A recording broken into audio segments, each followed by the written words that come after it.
Dear viewers, আসসালামু আলাইকুম।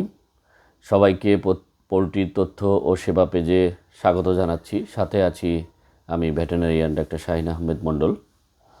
সুপ্রিয় পোলট্রি খামারি ভাইয়েরা, আপনাদের সাথে আজকে একটি জিনিস নিয়ে কথা বলতে চাচ্ছি। সেটি হচ্ছে যে অনেক সময় 2 সপ্তাহ বা 14-15 দিন বয়সে মুরগি ছোট বড় হয়ে যায়। তো এই ক্ষেত্রে আসলে করণীয় কী, এই বিষয়টি নিয়ে আজকে আপনাদের সাথে খুব সংক্ষেপে কিছু আলোচনা করব।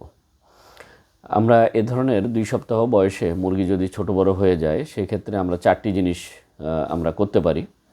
প্রথমত যেটি আমরা করতে পারি সেটি হচ্ছে যে মুরগিগুলোকে পার্টিশনিং করা, অর্থাৎ পাট করে নির্দিষ্ট সংখ্যক মুরগি পাট করে আমরা ঘরের মধ্যে কয়েকটা পার্টে ভাগ করে ফেলতে পারি। যেমন ধরুন, আপনার যদি শেডে 1000 মুরগি থাকে, তাহলে আমরা 5টা পার্ট করতে পারি। প্রত্যেক পার্টে 200 করে মুরগি আমরা রাখলাম এবং এটি সাধারণত যে আমরা চিক গার্ড যেটি ব্যবহার করি, এর চাইতে আরেকটু হাইট উচ্চতা করে আমরা পার্টিশনগুলো দিতে পারি, যাতে এক পাশে মুরগি উড়ে আর এক পাশে যেতে না পারে। এটির যেটি সুবিধা হবে যে একটা পার্টে নির্দিষ্ট সংখ্যক মুরগি যখন থাকবে, তখন আপনি তাদের সাথে নির্দিষ্ট সংখ্যক খাবার পাত্র, পানির পাত্র দিবেন এবং এটাতে মুরগি যথাযথভাবে তার খাবার পাবে এবং লিটারটাও নষ্ট হবে না। এবং আরেকটা জিনিস যেটা সুবিধা হবে সেটা হচ্ছে যে কোনো একটা পার্টে যদি ডিজিজ আউটব্রেক হয় বা ডিজিজ চলে আসে, তাহলে কিন্তু আরেকটা পার্টে ছড়ানোর সম্ভাবনা খুব কম থাকবে। তো এটা একটা জিনিস যে আমরা পাট করে ফেলতে পারি, যাতে সব মুরগি যথাযথভাবে খাবার এবং পানি পায় এবং তাদের বৃদ্ধি সমভাবে হয়। এটা একটা উপায়। আরেকটা উপায় হচ্ছে যে ছোট এবং বড় মুরগিগুলোকে আলাদা করে ফেলা, অর্থাৎ 15 দিনের পরে যদি আমরা এরকম ছোট বড় মুরগি লক্ষ্য করি, তাহলে আমরা ঘরে 2টো পার্ট করে ফেলবো। সেই ক্ষেত্রে আমি ছোট মুরগিগুলোকে এক পাশে রাখবো এবং বড় মুরগিগুলোকে আরেক পাশে রাখবো। তো ছোট বড় মুরগি যখন একসাথে থাকে, তখন যেটা অসুবিধা হয় যে যখন খাবার আমরা দেই, তখন দেখা যাচ্ছে যে তাদের মধ্যে একটা প্রতিযোগিতা দেখা যায় এবং সেক্ষেত্রে বড় মুরগিগুলো জায়গা করে নিয়ে আগে খায় এবং তারপরে তাদের খাওয়া শেষ হয়ে গেলে তারপরে ছোট মুরগিগুলো আস্তে আস্তে করে যে খাওয়ার সুযোগ পায়। তো এই ক্ষেত্রে যখন আমরা ছোট মুরগি এবং বড় মুরগি 2টো পার্ট করে আলাদা করে ফেলবো, তখন কিন্তু ছোটদের মধ্যে আর ওই ধরনের কম্পিটিশন হবে না, যেহেতু তারা সমপর্যায়ের মুরগি বা একই সাইজের মুরগি। তাদের সংখ্যা অনুপাতে সেইভাবে আমাদেরকে খাবার পাত্র এবং পানির পাত্র যদি আমরা দিই, তাহলে দেখা যাবে যে তারা যথাযথভাবে খাবার এবং পানি পাবে। এবং বড় মুরগির ক্ষেত্রেও একইভাবে তাদের মধ্যে কোনো কম্পিটিশন হবে না এবং তাদের ক্ষেত্রেও দেখা যাচ্ছে যে আমরা তাদের বডির আয়তন অনুসারে সেইভাবে আমরা খাবার পাত্র এবং পানির পাত্র দিতে পারি। এটি গেল তৃতীয় যে কাজটা আমরা করতে পারি সেটা হচ্ছে যে মেল এবং ফিমেল আমরা আলাদা করে ফেলতে পারি। যারা অভিজ্ঞ খামারি আছেন তারা কিন্তু ব্রয়লার মুরগি 15 দিনের পরেই বুঝতে পারেন যে কোনটা মেল চিক্স মানে পুরুষ বাচ্চা এবং কোনটা মহিলা বাচ্চা। তারপরেও আপনাদের জানার সুবিধার্থে আমি একটু বলি।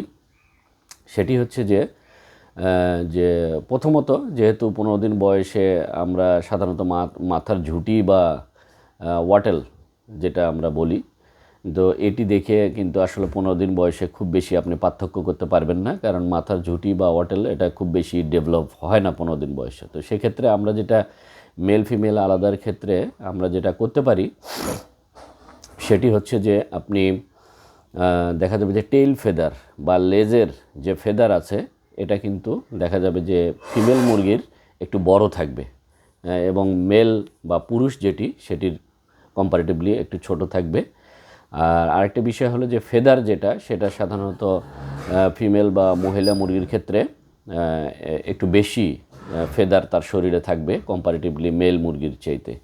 আরেকটা বিষয় হলো খেয়াল করবেন যে মেল বা পুরুষ যে মুরগিগুলো সেগুলোর পা মোটা হবে এবং মহিলা যে তাদের পাগুলো একটু কম্পারেটিভলি একটু চিকন হবে পুরুষের তুলনায়। তো মোটামুটি এই 3টা পার্থক্য দেখে কিন্তু আমরা মেল ফিমেল আলাদা করতে পারবো। তাহলে কি বললাম, একটা হচ্ছে যে লেজ বা টেল দেখে ফিমেলের বেশি ডেভেলপ থাকবে আর মেলের ক্ষেত্রে প্রায় থাকবেই না। আর শরীরে ফেদার থাকবে বেশি ফিমেলের, সেই ক্ষেত্রে মেলের কম ফেদার থাকবে এবং পাটা বেশি মোটা থাকবে মেলের, ফিমেলেরটা চিকন থাকবে। তো এগুলো দেখে আমরা যদি মেল ফিমেল আলাদা করতে পারি, আপনারা জানেন যে ব্রয়লার মুরগির ক্ষেত্রে কিন্তু মেলের এক ধরনের গ্রোথ থাকে এবং ফিমেলের আর এক ধরনের বা মহিলা মুরগির আর এক ধরনের গ্রোথটা একটু কম থাকে।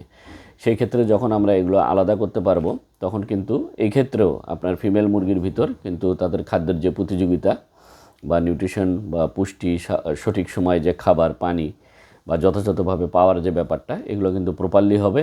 আবার মেলের ভিতর যখন সবগুলো মেলে একসাথে থাকবে, তাদেরও কিন্তু খাবার এবং পানি গ্রহণ এটা কিন্তু স্বাভাবিকভাবে হবে।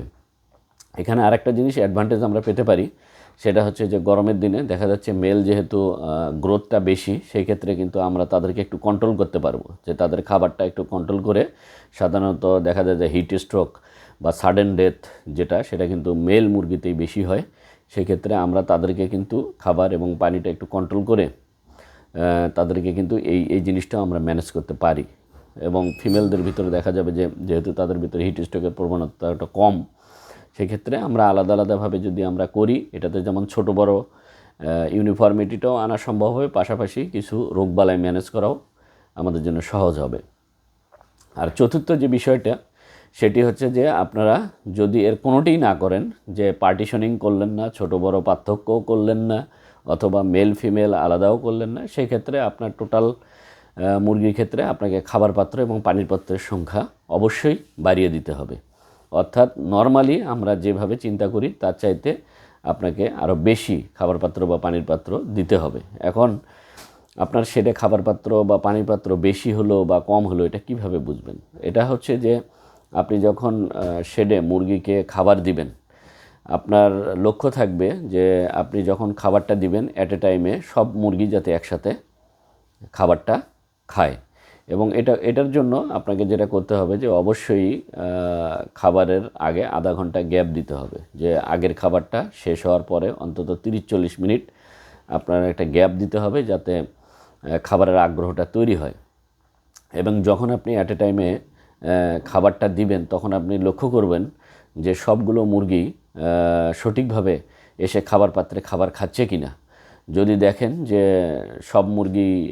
সব পাত্রেই মুরগি খাবার খাচ্ছে, কিন্তু কিছু মুরগি দেখা যাচ্ছে যে স্পেস না পাওয়ার কারণে এলোমেলোভাবে ঘুরে বেড়াচ্ছে, তখন কিন্তু আপনি বুঝতে পারবেন যে কত সংখ্যক মুরগি এরকম খাবার খেতে পাচ্ছে না, এলোমেলোভাবে ঘুরছে। তাদের সংখ্যার উপর বিচার বিশ্লেষণ করে আপনি কিন্তু আরও খাবার পাত্র এবং পানির পাত্র আপনাকে বাড়িয়ে দিতে হবে।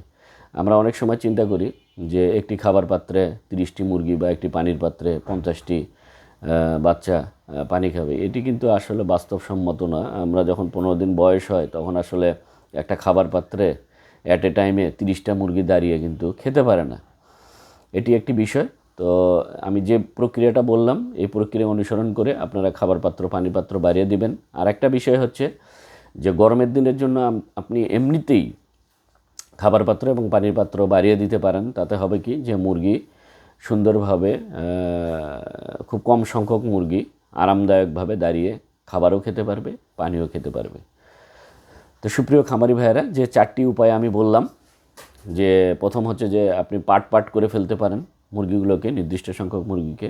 দ্বিতীয়ত হচ্ছে যে আপনি 2টো পার্ট করতে পারেন, ছোট মুরগি এবং বড় মুরগিকে ভাগ করে।